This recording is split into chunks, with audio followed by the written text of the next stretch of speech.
ये है खबरों की खबर और आप देख रहे हैं खबरों की खबर टीवी। सर नमस्ते सर, हमारे चैनल में आपका स्वागत है। सर अभी आप विधानसभा को देखते हुए जो भी आपने कैंडिडेट खड़े करे, जैसे कि हमारे यहाँ से संदीप सर है, सिरसाट साहब, जो कि सोशल वर्कर है, यहाँ के नामचीन जाने वाले हैं, जिन्होंने इलेक्शन से पहले भी कई लोगों के काम वर्किंग ये लेते हुए चलते हुए, सोशल वर्किंग में सभी समाज को लेते हुए चलते हैं संदीप साहब। आज इस कैंडिडेट को देखते हुए आप आगे क्या आह्वान करेंगे पब्लिक को, यहाँ पे दिग्गज शहरों की? मैं पब्लिक को आह्वान करता हूँ कि जो आदमी आपके साथ रात दिन खड़ा रहता है, ऐसे ही आदमी को चुन के लाइए। आप जो बड़ी बड़ी बातें करने वाले और टीवी माध्यम से और धन दौलत से मिस आपका वोट खरीदने वाले ऐसे लोगों को अगर आप वोट देते हैं, तो अगर आपको कोई मुश्किल आती है तो वो सीधे बता देते हैं कि मैंने आपका वोट खरीदा है, इसके लिए मेरी कोई ये नहीं है अहमियत, मेरी जिम्मेदारी नहीं कि मैं आपका काम करूं। ये अभी तक हम लोगों ने देखा है। तो मैं यहाँ के पश्चिम विधानसभा के सभी मतदार भाई बहनों को कहूँगा, जात धर्म के आगे जाके ह्यूमैनिटी, जो मानवता है और जो मानवता इनके मन में है, जो लोगों के प्रति एक आदर भाव है, कोई भी आएगा गरीब हो श्रीमंत हो उसका सबका काम करते हैं, ऐसे आदमी को चुन के देना ये लोगों की जिम्मेदारी है। अगर वो वैसे करते हैं तो ये अपनी जिम्मेदारी निभाने के लिए सक्षम है, और मैं पूरी लोगों को गारंटी दे सकता हूँ कि वो पूरे ईमानदारी से यहाँ अगर लोग प्रतिनिधि चुन के आते हैं तो लोगों को न्याय देंगे। यहाँ के बहुत सारे मसले हैं, जैसे पोल्यूशन का है, पानी का है, बहुत में औरंगाबाद सिटी अगर सही मायने में ये सिटी इंटरनेशनल सिटी है कि यहाँ अजंता वेरूला जैसे इंटरनेशनल केव्स है, मगर यहाँ की जो सहूलती चाहिए, जो इंफ्रास्ट्रक्चर चाहिए, वो सही नहीं होने के वजह से आज यहाँ जो पर्यटन का बिजनेस होता है वो नहीं हो रहा है। तो ये सब सोच के लोगों ने अपने आने वाले पीढ़ी के लिए और यहाँ का औरंगाबाद का ये चेहरा मोहरा बदलने के लिए संदीप सिरसाट जैसे लोगों को चुन के लाना ये उनकी फर्ज है, ऐसा मैं समझता हूँ। और उनका ये 20 नवंबर का जो इलेक्शन हो रहा है उसमें 12 नंबर का उनका नाम आएगा, उसके ऊपर उनकी सप्तरंगी नीब ये उनकी निशानी है, उसके सामने का बटन दबा के उनको बड़ी से बड़े मार्जिन से उनको जिताइए। इतना ही मैं आपके चैनल की तरफ से सभी मतदार भाइयों और बहनों को, जो अभी तक आपने किया उसको भूल जाओ और सही मायने में इस देश की डेमोक्रेसी फिर से लोगों के सही प्रतिनिधि चुन के लाके एक लाइन पे लेके आएगा। इतनी मैं सभी मतदाताओं को विनती करता हूँ। धन्यवाद सर। आज जो है तो इलेक्शन के अंदर जैसे जातिवाद के आधार पर इलेक्शन लड़ा जा रहा है और किसी धर्म के प्रेषित को धार्मिक भावनाओं को भड़काने की कोशिश की जा रही है, इस पर सर आपकी पार्टी की भूमिका क्या होगी? मुझे एक तो पहले बताना चाहिए कि यूपी के सीएम यहाँ आके अगर इकट्ठे नहीं रहेंगे तो कटेंगे ऐसी बात करते हैं। मेरे समझ में नहीं आता है, इस देश में हम लोग तो पहले से बटे हुए हैं, 2500 साल से बटे हुए हैं, जात धर्म के नाम पे इस देश में लोग पहले से बटे हुए हैं और इसके वजह से ये देश गुलामी में था, काफी हजार वर्षों से गुलामी था। अभी ये देश 1947 में ये इंडिपेंडेंट हुआ, अब बाबा साहब की संविधान की वजह से आज भी वो एक दिल से एक देश करके यहाँ सभी हम लोग एक साथ रहते हैं।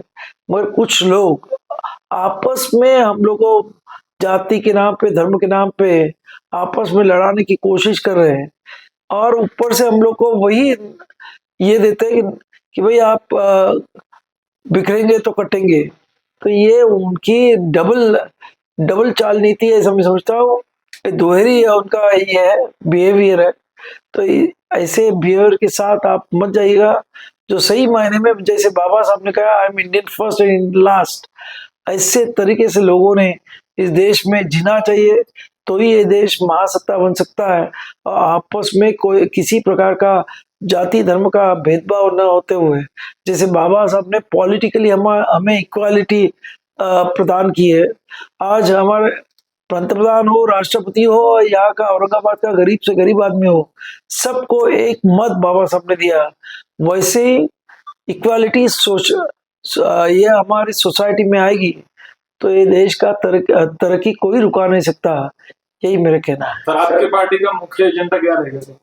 मेरे पार्टी का मुख्य एजेंडा ये जो आपने देखा होगा कि बीच में हमारे मराठा समाज के भाई लोग आरक्षण के बारे में आंदोलन करते हैं, उनको गरीब मराठाओं को आरक्षण मिलना चाहिए। ये हमारा पहले से ऐलान है, क्योंकि सभी मराठा समाज में 10% लोग काफी ये है धनदान के है, बाकी सभी लोग ये बेचारे किसान है, खेती करते हैं। ऐसे लोगों को मुख्य प्रभाव में लाने के लिए उनको आरक्षण मिलना चाहिए, ये हमारी पहली मांग है। फिर जो आज किसान है उनका जो पूरे इंडिया में आंदोलन चल रहा है कि जो वो बेचारे उपजाऊ जो उनकी खेती है उसमें से जो निकलता है उसको सही मायने में दाम नहीं जाता है। और जब यहाँ कुछ खेती में उपजाऊ माल आता है तभी हम लोग वो माल बाहर से भी इंपोर्ट करते हैं और यहाँ के कस्टमरों को सही रेट नहीं देते हैं। तो ये सब जो गलत नीतियाँ यहाँ अपनाई जाती है वो खत्म होनी चाहिए। ये हमारा डिमांड है। बहुत सारे देश में जाति अंत की लड़ाई भी यहाँ होनी चाहिए। फिर देश में बाकी जो पानी का मसला है कि मराठवाड़ा में पानी के बारे में बहुत दिक्कत है, औरंगाबाद शहर में जो प्रॉब्लम है, तो पानी का भी सही मायने में इक्वल डिस्ट्रीब्यूशन ये महाराष्ट्र में होना चाहिए हमारे। क्योंकि आज हम देखते हुए कि कहाँ के किधर से कोई धरण में से पानी छोड़ा तो वहाँ के लोग चिल्लम चिल्ली करते हैं, नीचे वालों को पानी नहीं रहता है।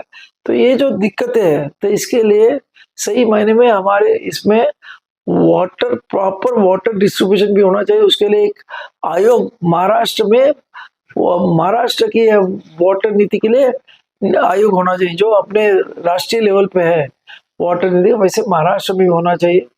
और बहुत सारे मुद्दे हैं जिसके बारे में हम लोग ने एजुकेशन केजी से लेके पीजी तक फ्री होनी चाहिए। और यहाँ जो आज SC ST को स्कॉलरशिप फ्रीशिप नहीं दी जाती है उसके बारे में हम लोग आवाज उठाते हैं।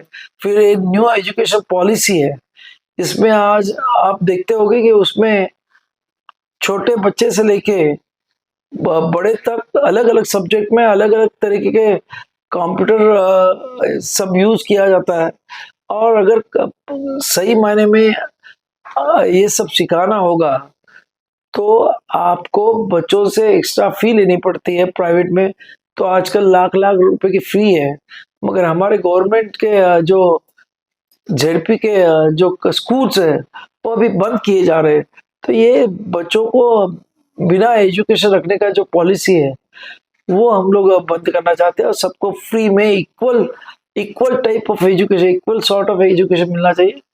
ऐसे हमारे बहुत सारे चाइना में वो हम लोग आपको जरूर दे देंगे जो गरीबों के लिए। और इस महाराष्ट्र के हर आदमी का इसमें विचार हुआ है और हम चाहते हैं कि बाबा साहब के विचारों पे, संविधान तो बाबा साहब का है, तो बाबा साहब के विचारों के लोग वहाँ संसद में हो और विधानसभा में हो वहाँ जाने चाहिए। ये रिपब्लिक सेना की एक मांग है।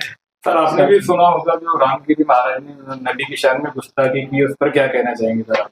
नहीं, दुर्भाग्यवश है। ऐसे क्या होता है कि ऐसे तरह की बात करने के लिए उनके मेरे को लगता है उनकी मजबूरी होगी, किसी ने तो उनको जबरदस्ती किया होगा।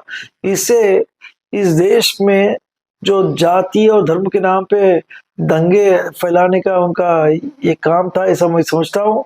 मगर अभी लोग समझ गए कि दंगे लगाने वाले तो बाजू में रहते हैं मगर मरने वाले गरीब लोग होते हैं। और इसके लिए आजकल महाराष्ट्र में उतने जाति और धर्म के नाम पे दंगे नहीं हो रहे हैं। सर बेरोजगारी को लेकर क्या कहेंगे सर? युवा नई जनरेशन को लेकर आज जो पढ़े लिखे रह के भी जॉब नहीं कर पा रहे आज अपने मराठवाड़े के अंदर खासतौर नहीं देखो, ये प्रॉब्लम मराठवाड़ा का पूरे देश का है जी कि इस देश में जिस तरीके की नीति अपनाई जा रही है, पूरा हम लोग कंप्यूटराइजेशन कर रहे थे, और इसके वजह से पहले जिस बैंक के एक ब्रांच में 25 लोग लगते थे, वो अभी 5 लोगों पे वो ब्रांच चलती है। और आगे जाके मैं बताऊं कि आर्टिफिशियल इंटेलिजेंस नाम की एक कंप्यूटर से आगे वाली टेक्नोलॉजी आ रही है, उसमें तो एक ब्रांच में एक आदमी काफी हो जाएगा। ऐसे में ये जो जॉब की कमियां हो रही है, इसके लिए टेक्नोलॉजी सभी लोग, ये सभी नई जनरेशन बनानी चाहिए, और वो वर्ल्ड वाइड हमारी जनरेशन जाएगी तो ऑटोमेटिक होगी।